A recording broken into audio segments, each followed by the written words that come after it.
కాంగ్రెస్లోకి 30 మంది ఎమ్మెల్యేలు.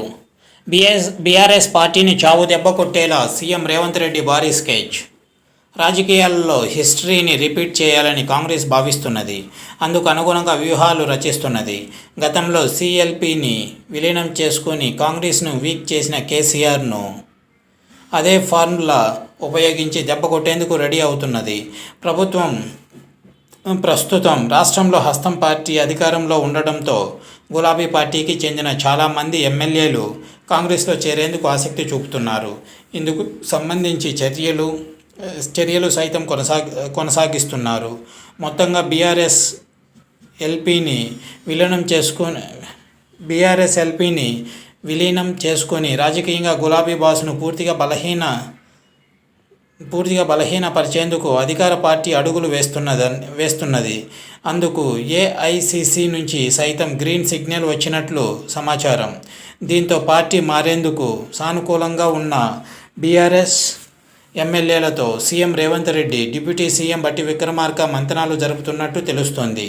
బీఆర్ఎస్ ఎమ్మెల్యేల్లో ఒక్కొక్కరిని పార్టీలో చేర్చుకోవడం కన్నా బీఆర్ఎస్ ఎల్పీని సీఎల్పీలో విలీనం చేయాలని కాంగ్రెస్ అధిష్టానం రాష్ట్ర నేతలకు క్లారిటీ ఇచ్చినట్లు ప్రచారం జరుగుతుంది.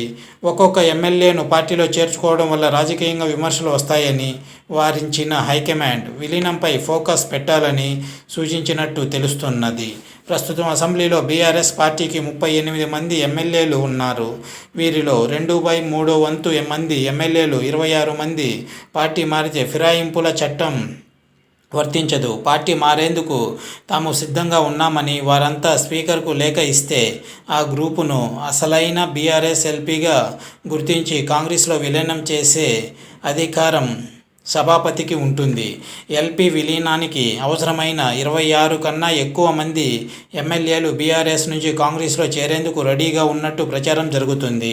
2014-2018 అసెంబ్లీ ఎన్నికల్లో విజయం సాధించిన బీఆర్ఎస్ ప్రతిపక్ష పార్టీల ఎమ్మెల్యేలను తన వైపు తీసుకున్నది. 2014 ఎన్నికల్లో విజయం సాధించిన తర్వాత టీడీపీకి చెందిన 12 మందిని, కాంగ్రెస్కు చెందిన 5గురిని, వైసీపీకి చెందిన 3గురిని, బీఎస్పీకి చెందిన 2 సిపిఐ తరఫున గెలిచిన 1 ఎమ్మెల్యేను బీఆర్ఎస్లో చేర్చుకున్నది. 2018 అసెంబ్లీ ఎన్నికల్లోనూ కాంగ్రెస్ తరఫున విజయం సాధించిన 19 మంది ఎమ్మెల్యేలలో 12 మందిని కేసీఆర్ తన పార్టీలో చేర్చుకున్నారు. వారితో పాటు టీడీపీ నుంచి 2, మరో 2 ఇండిపెండెంట్ ఎమ్మెల్యేలను జాయిన్ చేసుకున్నారు. 19 మంది ఎమ్మెల్యేలలో 12 మందిని బీఆర్ఎస్లో చేరగానే కాంగ్రెస్కు ప్రధాన ప్రతిపక్ష హోదా పోయింది. ఇప్పుడు బీఆర్ఎస్ను సైతం అదే తీరుగా దెబ్బ కొట్టాలని కాంగ్రెస్ వ్యూహం రచన వేస్తున్నది. రాష్ట్రంలో మే 13న లోక్సభ ఎన్నికల పోలింగ్ జరగనున్నది. అంతలోపే బీఆర్ఎస్ ఎల్పీ విలీనం ప్రక్రియ పూర్తి చేయాలని కాంగ్రెస్ భావిస్తున్నట్టు తెలిసింది.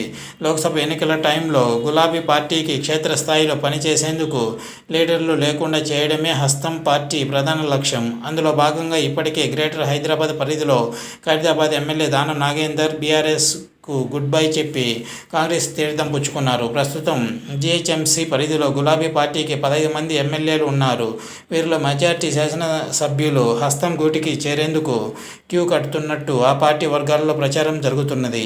కాంగ్రెస్లో చేరేందుకు సుమారు 30 మంది బీఆర్ఎస్ ఎమ్మెల్యేలు రెడీగా ఉన్నట్టు హస్తం పార్టీ లీడర్లు ప్రచారం చేస్తున్నారు. పార్టీలో జరగబోయే ఎమ్మెల్యేలతో సీఎం, డిప్యూటీ సీఎం మంతనాలు జరుగుతున్నట్టు టాక్.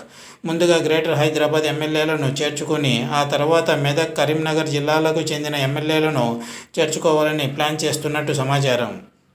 దశల వారీగా ఎమ్మెల్యేలను పార్టీలో చేర్చుకున్న తర్వాత లోక్సభ ఎన్నికలలోపు ఎల్పీ విలీనం పూర్తి చేయాలని హస్తం పార్టీ టార్గెట్ పెట్టుకున్నట్టు టాక్ వినిపిస్తుంది తెలంగాణ రాజకీయాలలో. ఇది వ్యూవర్స్.